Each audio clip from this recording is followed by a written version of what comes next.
So thank you for joining us for this discussion.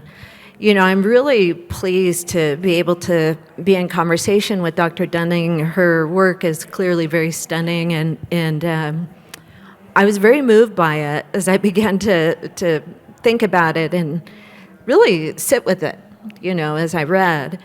And something that I thought we could start with, maybe before you do a reading,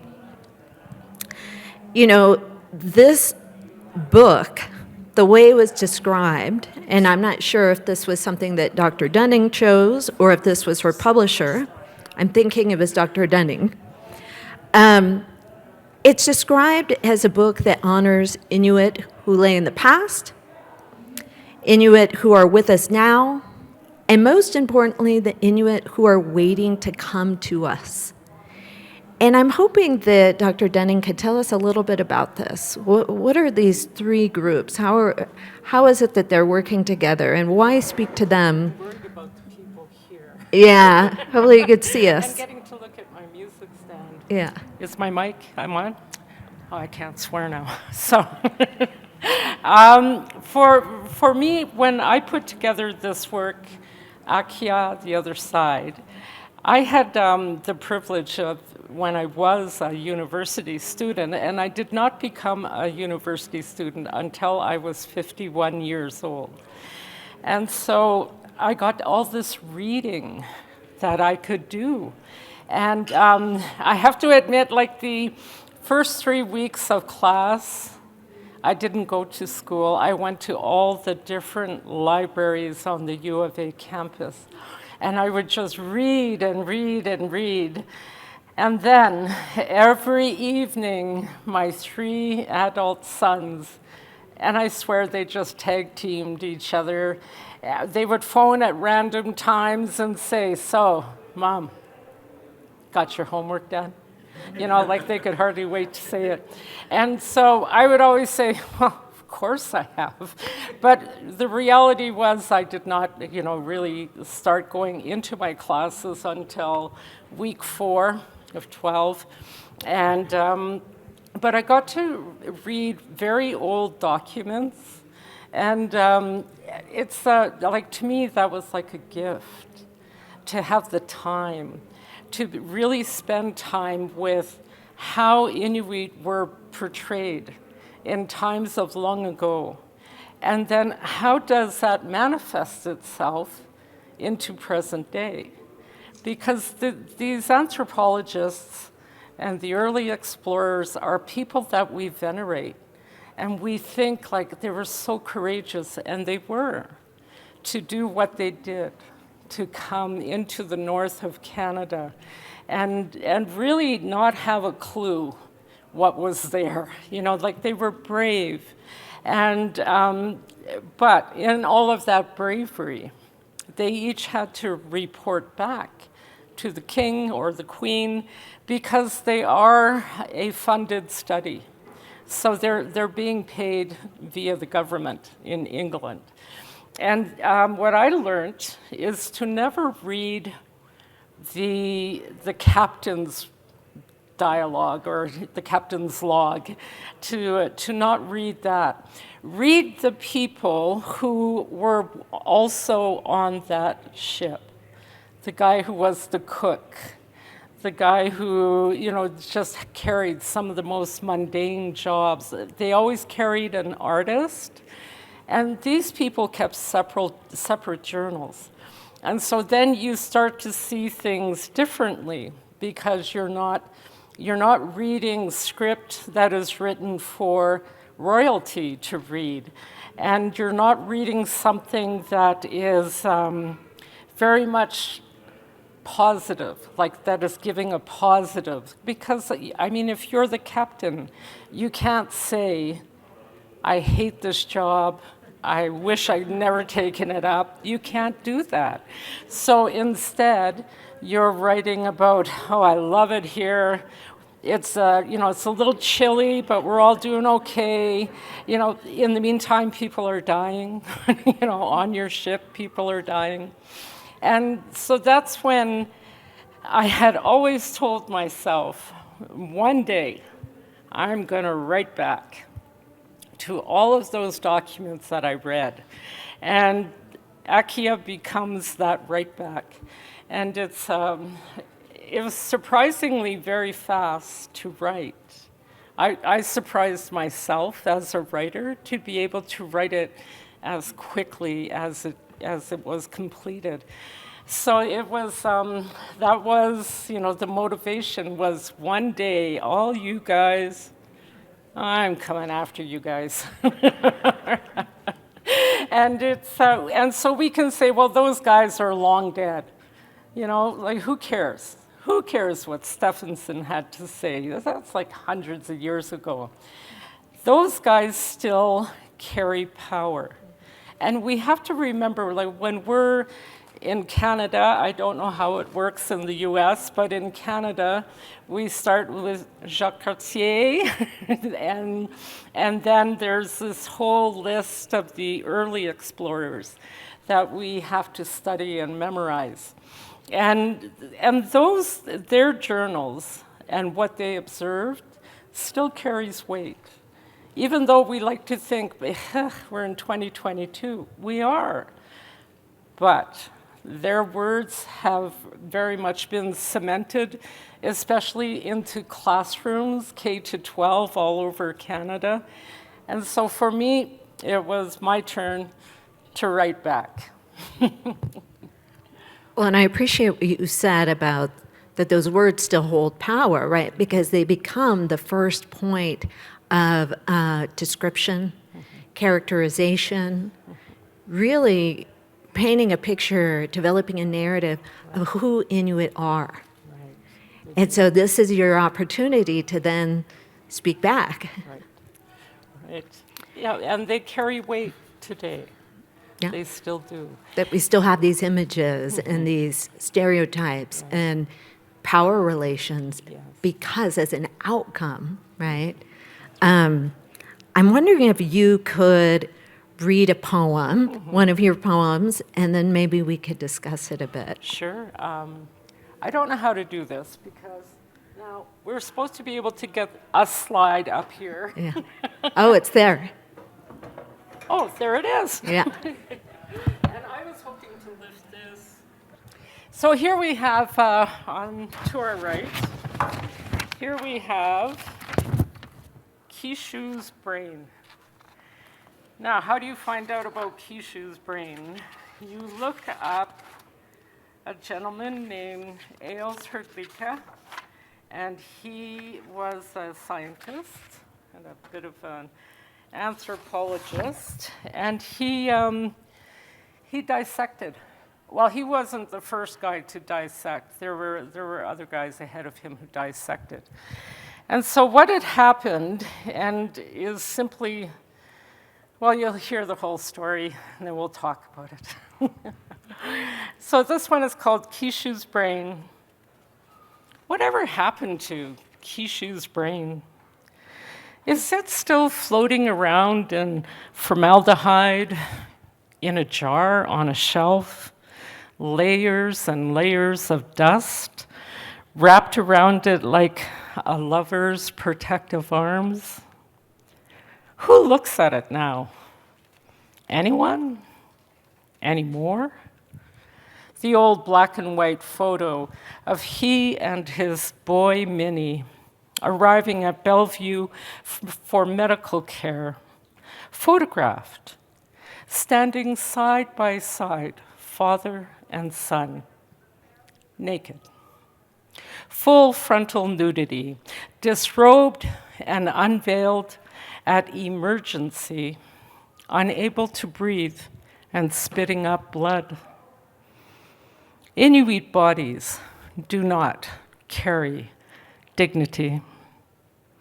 TB had slithered inside of their lungs at the only pest to arrive after the family's long trip with Robert.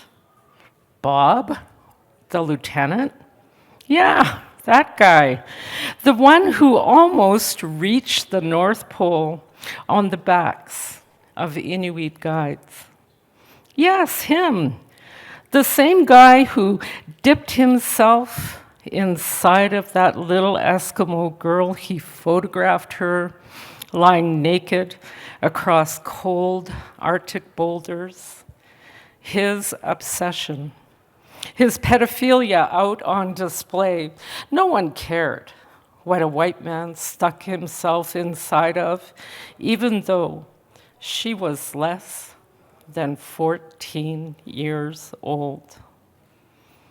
Inuit bodies do not include dignity.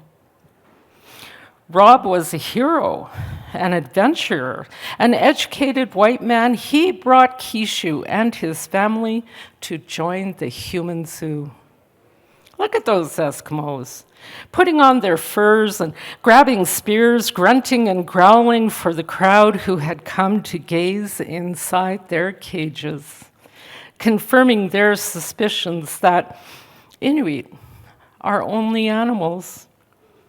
Inuit bodies do not include dignity. Subhuman, subpar, beastly, feral cavemen, not a family who were enticed by white money and the prospect of having full bellies during a winter without blizzarding snow dotted with icicles forming the hunger pains inside a hollow gut. They went south after being baited and hooked into spending one winter on display. I wonder how much the zookeeper's bounty was worth. To catch and keep, not catch and release, alive Eskimo family. The early beginnings of human trafficking for the sake of science. Inuit bodies are without dignity. The report Herdlika titled An Eskimo Brain gives thanks to the originator of Kishu's autopsy, gives thanks 5 years later after bits and pieces of Kishu's body had been pickled and preserved for almost 2,000 days and nights. Flesh floating inside of glass jars, and Eskimo saved for further slicing and dicing by a scientist of infamy. The scalpel of his steady hand brings Kishu back to life. 170 pounds, 1.64 meters in height, muscular, and in every respect normally developed. Right, Sales. Inuit, Kishu was chief of his tribe. Inuit never had chiefs. Inuit had shared leadership, consensus. Inuit ways are without dignity. Kishu lived a life free of a feathered bonnet. His hair was never weaved into a singular braid. No tanned moose moccasins ever touched his toes, and yet, in death, he is declared a chief of a tribe. A tribe of what? Indian tradition is smeared with Indian butter, brown skins blend into beige, ales rights. Kishu was not racially distinct. Indians and Eskimos are Siamese twins, mirrored images of noble yet lowly savages. Herdlika compares the brains of apes to that of Kishu. He makes reference to the differences between the gray matter of whites and the tanned skins. Disappointment reigns in his finding. Eskimo brains based on Kishu are on par, are human, developed, and healthy. The scientist makes one stunned last plea. The marked differences of the specimens described in this paper are with those of the whites, as well as among themselves. makes a future acquisition of Eskimo brains very desirable. He coyly proposes an Eskimo culling. Inuit brains have become very desirable.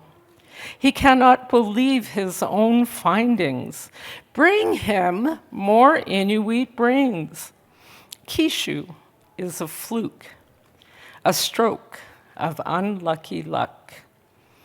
Inuit bodies do have dignity. Thank you.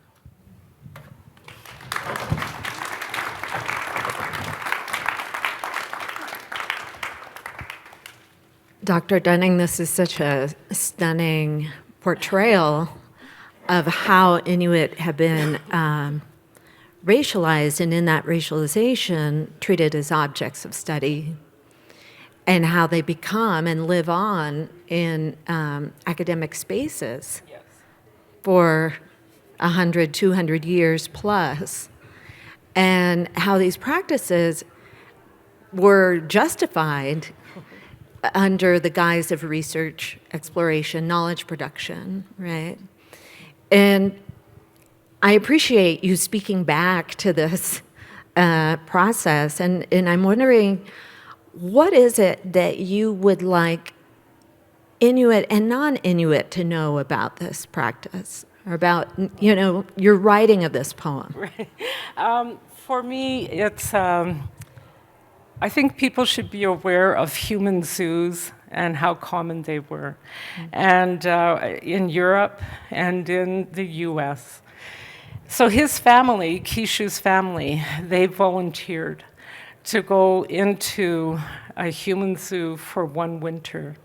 And you have to think about what Inuit life can be like, how cold, how hungry, and long periods of starvation. And here we are in 2022, and Inuit Canadians still carry the highest food scarcity in a first world country, lies in Canadian Inuit. And I've often heard that parents in the north of Canada eat once a day so their kids can eat 3 times a day. So when we think about Kishu, you know, for him, to me, for him, he was securing one winter.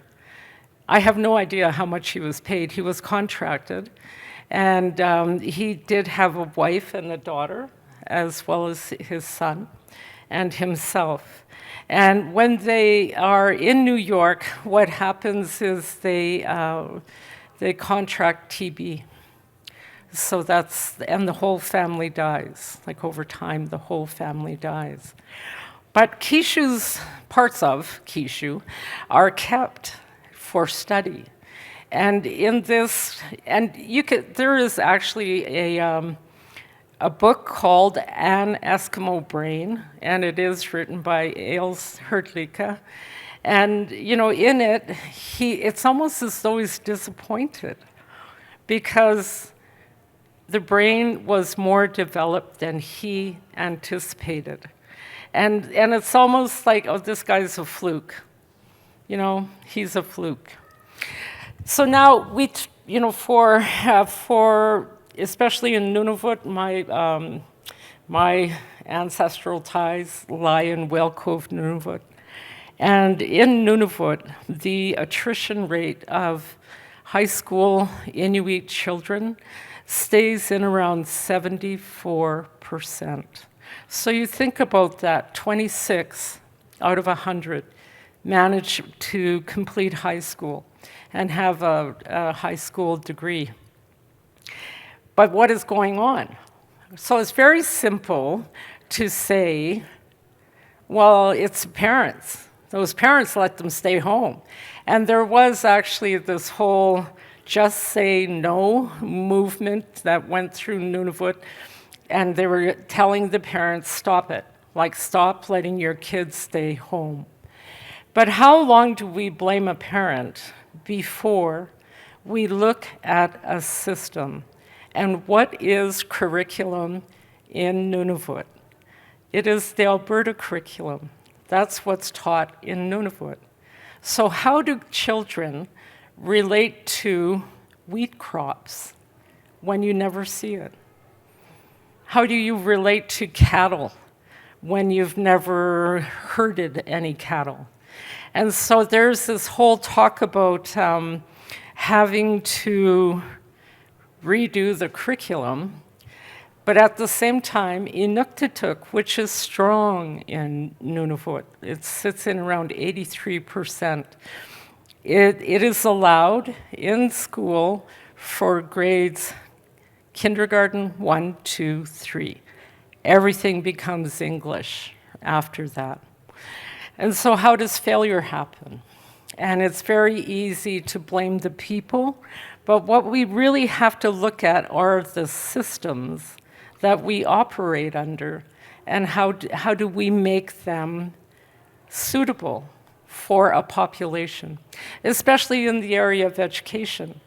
In 2011, Canada had a total of 40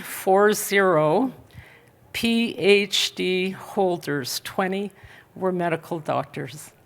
So you can see how small educational success is.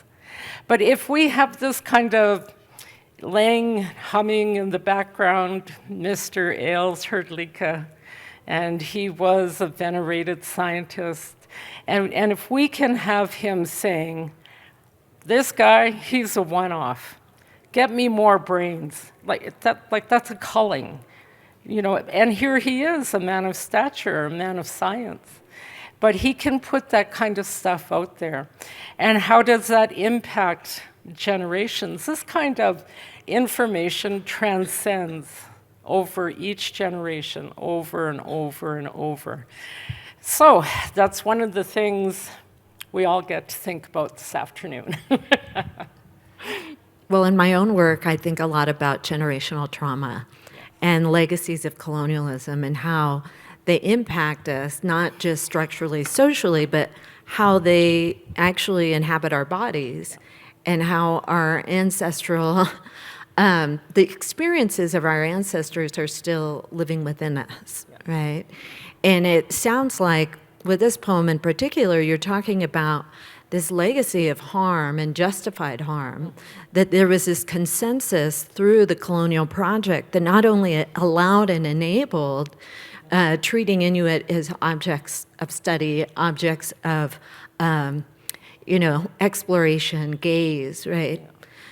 But also thinking about the legacy of education and how education itself becomes the point from which you are estranged still, even into this day, where your own sense of knowledge and language is not centered, right? And so you're given this, the idea that you are primitive, seeking to be civilized through this colonial project is still quite alive, right? And that brings me to another question I wanted to ask, right? So you talk about also in the intro to Akia, you say, you want to imagine a world free of colonialism, a world without interference in Inuit lives. And I'm wondering, what does this look like? What does it feel like? What is this world? How do we get there? That's such a hard, I think, if anybody could answer that, they'd be a bazillionaire. If somebody could do an exact formula of A plus B equals decolonization cemented in permanently, blah, I think that's a hard question. And when I was, my mom and her two sisters were taken, because you can't call it escorted or anything, but they were taken when my mom would have been in around 7, and they were raised in a residential school just outside of Winnipeg in St. Boniface. And so, so then I get to grow up in this home where things are, but when you're living it, it's normal. Like, it's normal just to, you don't know why you're getting hit, but there must be a reason. So like you can, it becomes normalized. And I have written a great deal about her time and her two sisters' time. And I will say this, like, my grandfather had 3 wives. So think about that. Getting up every day to 3 women getting after you about what? Are you going to kill me for dinner? What about new clothes? I always think he was an amazing man, because I don't know how anybody could do it. But at that time, it was very common. And it wasn't uncommon for Inuit women to have more than one husband. So that whole, and gender was not, there was male and female work, but at the same time, it wasn't like a hard-nosed way of living.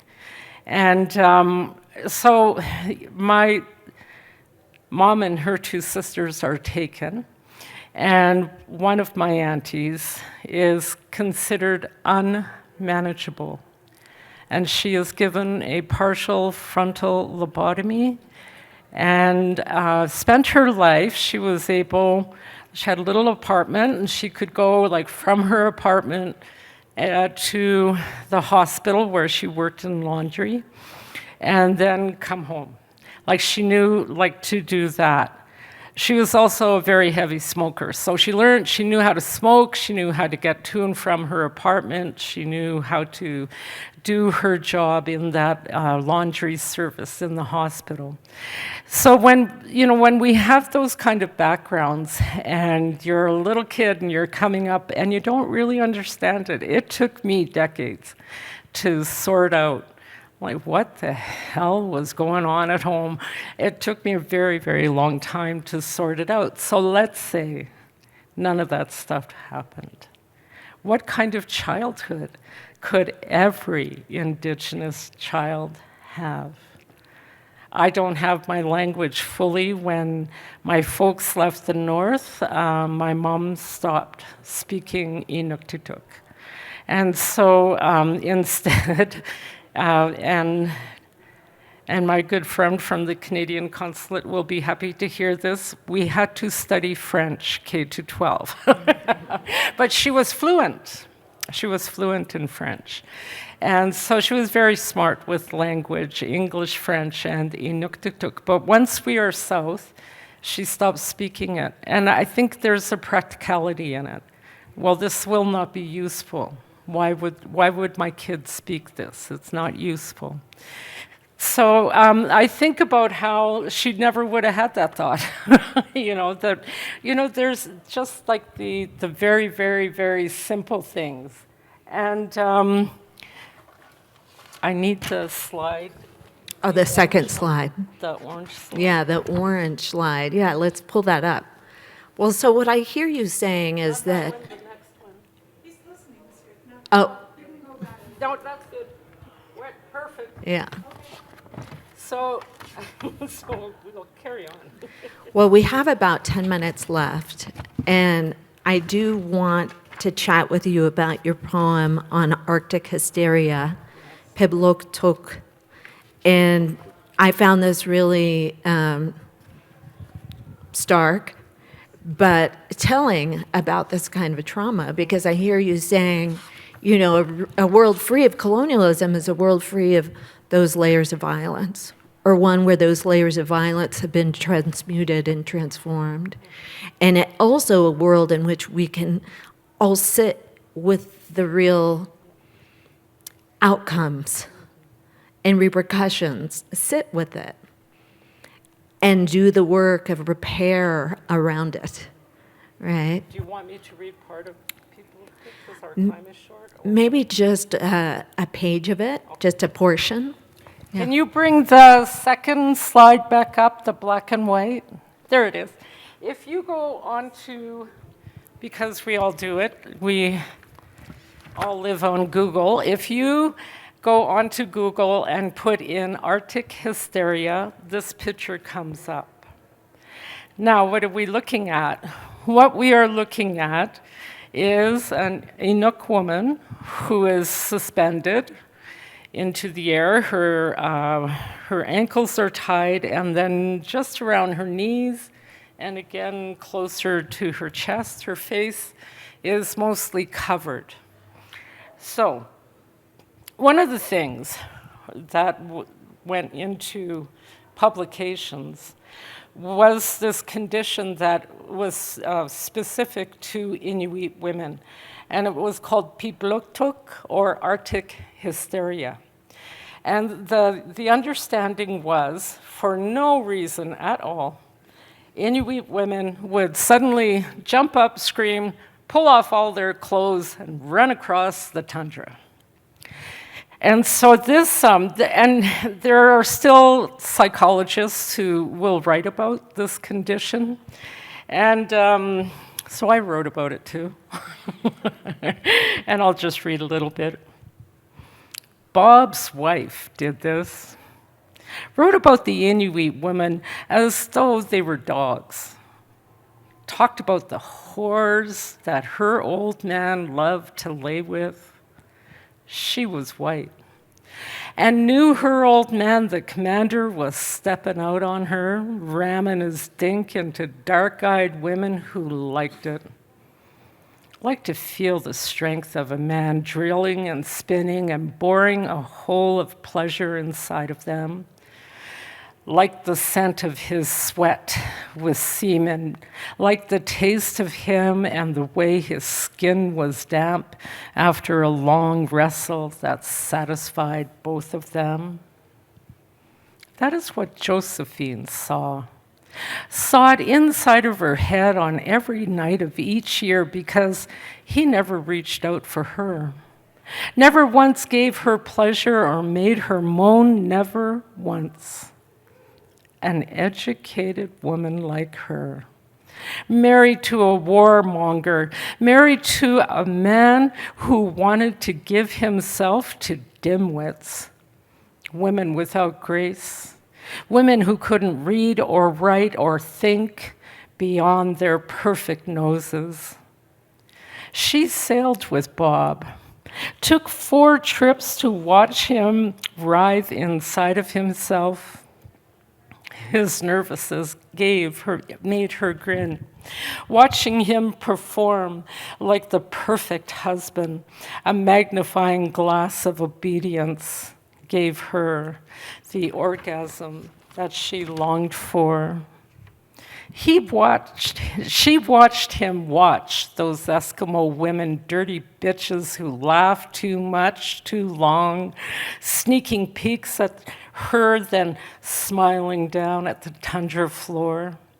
She hated them, hated their curious happiness, hated how they always looked away, never allowing a reflection of her in their slanted eyes. Stupid women. Trite simpletons, words of distaste spilled and splattered her journals each evening, ink blots smearing their ignorance, their imbecilic moments of hysteria, running while peeling off their clothes, women without shame. They called it Muktuk, Arctic hysteria. A running doltish display of the uncivilized who hid nothing, no shame in nakedness. She watched with lustful longing at their freedom to scream and strip off their clothes, then fall to the ground, catatonic charades of hysteria unwrapping itself from the white fox fur. The wife spoke to Bob and demanded, "Restraint, tie her down, straitjacket that bitch." The commander did, as commanded, wrapped her up in a sail from his ship, tied and suspended her 5 feet off the ship's floor, a display of his deep devotion. The photo shows the white men lighting pipes with hot flames of giggles, looking at the Arctic mummy wrapped in fear, loving their power over her body, their power over her mind, their white force of control suspending her body like a human swing. The commander's wife writes a long essay putting it into print how Inuit women are fools, how Inuit women are animals in need of taming, in need of training, in need of colonial suppression, compression, depression. Sitting with her tea, from a fine china cup, she sits years later smugly admiring the picture showing Arctic hysteria, Piblotuk, something a jealous wife made up to get back at the young adulteress, the Eskimo woman who took him away from her bed. The power of white words from the wife of a commander. She got back at all of them. So that one is it's quite amazing. It's quite amazing. So, you know, what I wrote with it was author's note.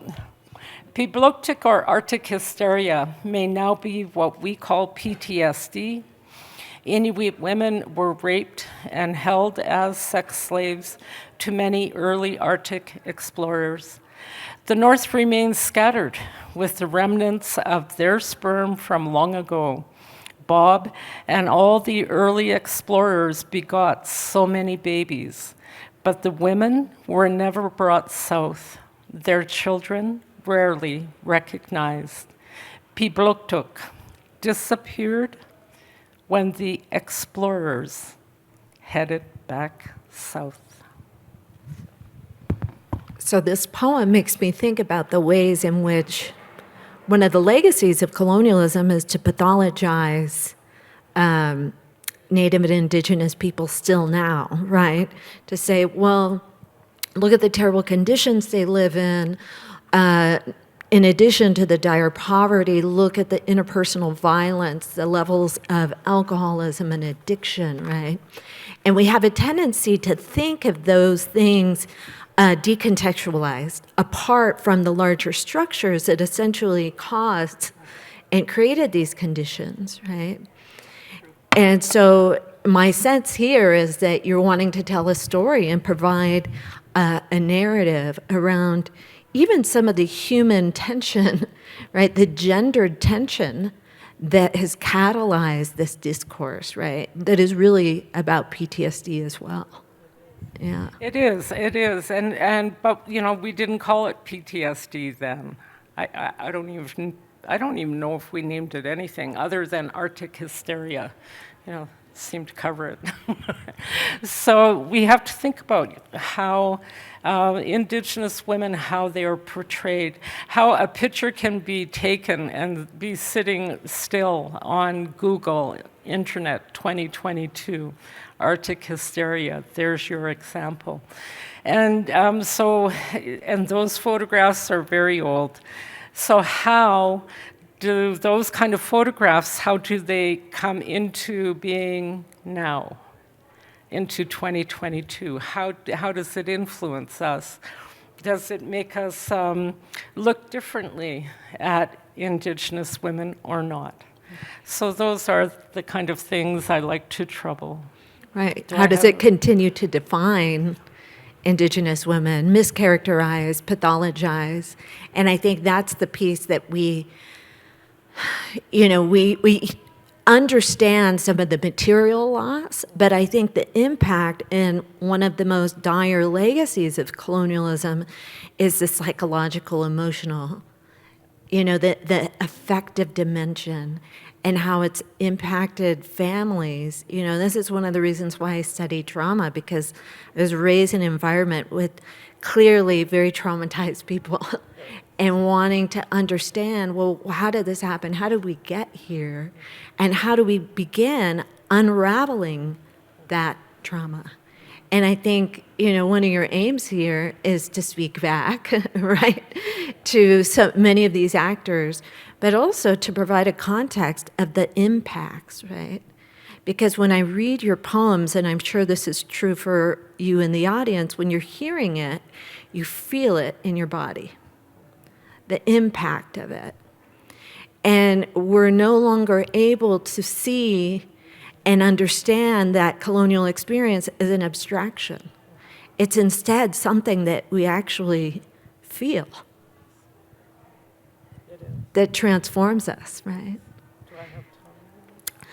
So I think we're running out of time. Maybe you have 15 minutes for questions. I would, let me read for 5 minutes, and then we can all have a question.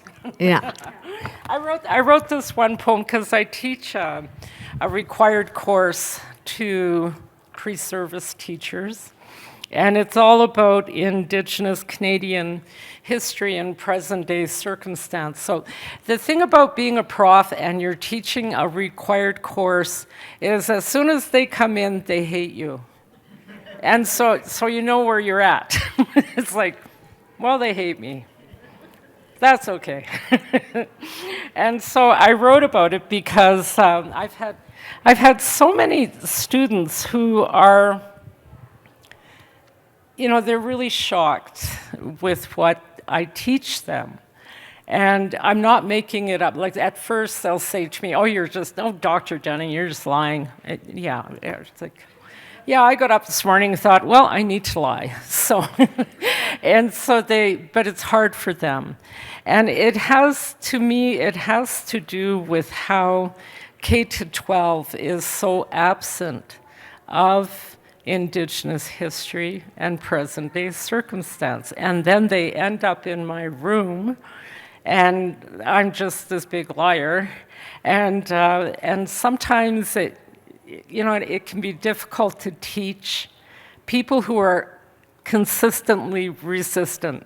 It's like they're not going to back down. It's like, oh, yeah, I'm coming after you today, Dr. Dunning. And I'm like, yeah, bring it. So it's like, I don't know why they stay in my room. But it's, I call it non-Indigenous intergenerational ignorance. And so I devote this to all of my former students who hated my guts. It always starts out the same. Why did Canada lie to me? Why didn't I hear this in school? My students, always blubbering in front of me. I never know what to do with them. How do I comfort the lily-white offspring of colonialism? Why would I want to? Their shock and anger is bundled up inside of pieces of tattered rage. Hanging off their bodies is the maple leaf of our discontent. Some are insulted that an old Inuk prof is the one who broke their perfect bubble of perfection, a protected space of never knowing or having to deal with the reality of their homeland. Their homeland, where inside their homes they were told that our kind are just drunks and druggies shitting out babies to get more welfare cash. Living the free life and being paid a monthly check because we're still breathing a tax-free existence. They end up in my university room, arriving smug and shiny, and looking down their pristine noses, confident that this old Inuk can't teach them one damn thing that they don't already know. Confident that my PhD was handed over to me like candy on Halloween night. Profs of color can't be as smart as the white ones. The hallowed halls of higher learning are filled with academics inside a black and white gumball machine. the machine that the students stick their fingers into, plucking out the colored ones, because those profs, they run popcorn classes. Candied popcorn, coated in the blood of my Inuit ancestors. The ones who died while being shuffled around as human flagpoles of the true North, strong and free. Walk into my room thinking they know everything there is to know about residential school, until the bodies of 215 children are found in BC. The little ones who never got to go home. The little ones who never got to grow up at all. Students blubbering over a past, their white guilt on display. Am I supposed to hug them and tell them it will be all right? We've been crying for over 150 years. It's their turn, it's their time to make a reckoning. Their tears are too late to matter. A soliloquy of silence spreads across Canada. There is no bomb in Gilead. All the slippery secrets of our country that sits as the best place in the world to live in because we are so kind and polite. Would you like me to pull on your tongue? Let's beat the little heathens. Put them in their place. Words spoken to tiny children, taken from their Anana and Atata, the people who love them best. For decades, I heard it is not their problem, that it happened long ago, and not one of their family members ever hurt a brown kid. But they did. They hurt all the kids by doing not one damn thing, standing in unity, a community of complicit Canadians. Interfering would not be the Christian thing to do decades later. The cries of little ones are heard from 6 feet under. And now they stand in front of me, wanting me to wrap my arms around their remorse, pat their white knuckles and say, it'll be all right. It'll never be all right. White tallies up their conspiracy theories. This is just another money grab, because that's all we do is expose painful past to bump up our meager bank accounts. Canada, you had it coming. I'm so sick of all of you, so tired of your hate. The sins of the father do fall upon the son. JT is cleaning up after PET, the son with his shit shovel at the end of a century-long parade of death and denial. Scooping it up and tossing it towards the Pope, the church, anyone but his own backyard archives.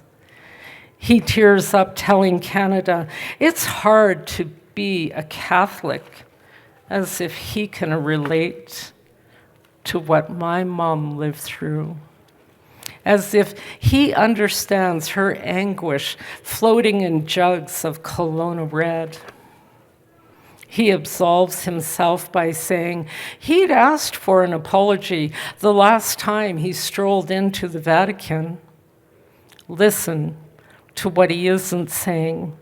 He doesn't speak of the records in Ottawa. Watch him point across the ocean. The dollars begin to be offered. 27.1 million in total. Here's some cash. Go find a dead kid. The bargaining, the bartering, the sullen eyes of Canadians who refuse to believe any of it, government officials who publicly speak that they thought that they were doing good, and even the UN can't stand to look at them. And the best place in the world to live in, finally, is seen as the imposter it has always been. Churches going up in flames, red children handprints splattered on houses of God. I wonder how many white people are throwing red paint around all those venerated statues, Nellie and Wilson and Frank, and the stain of their sins becomes public fodder. I wonder how many white people are lighting up churches and falling in line with Christopher Hitchens, the crying of, "I didn't know. What can I do? Can I be your ally?" Allies generally want personal gain. Advocates do not. Educate yourself. Read all the books. Take the time to inform your mind. Don't sit in my university classroom with tears pouring down your face and expect me to care that you care, because allies and activists are generally not in for the long haul. They're in for the here and the now, and then everything returns to whatever normal is. We've all only ever wanted the basics of life, the necessities of living. People who will listen to our stories, people who will believe in our words and understandings, people who care to care forever. Lighting a match just doesn't cut it. Well, Canada, we managed through the summer of our malcontent. We silenced Canada Day. Instead of pomp and showmanship, we had quiet reflection and fireworks the little ones never got to see. We had all the nationalists and the loyalists spouting off that their Canada Day had been taken away from them. And why should history be rewritten to accommodate those natives? They are not the founding fathers of this country that keeps its lies under tight wraps of cellophane and unmarked graves. Let us remember the children. Let us remember how they are telling us their story now.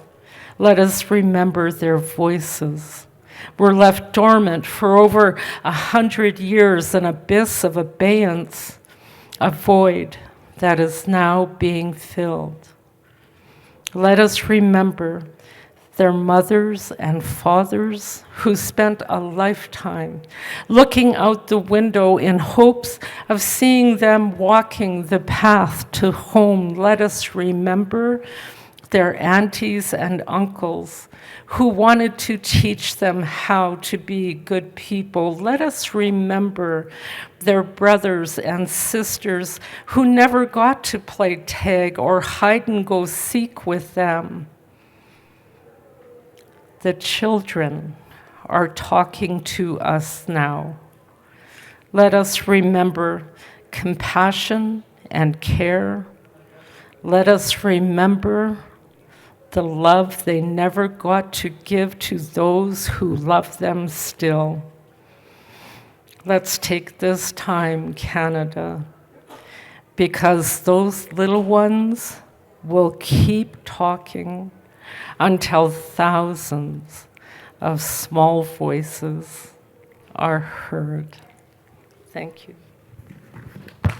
Thank you. Thank you, Dr. Dunning. And I'm sorry we don't really have time for questions, but I think that gives you a very beautiful landscape to think about this legacy. Yeah, thank you all.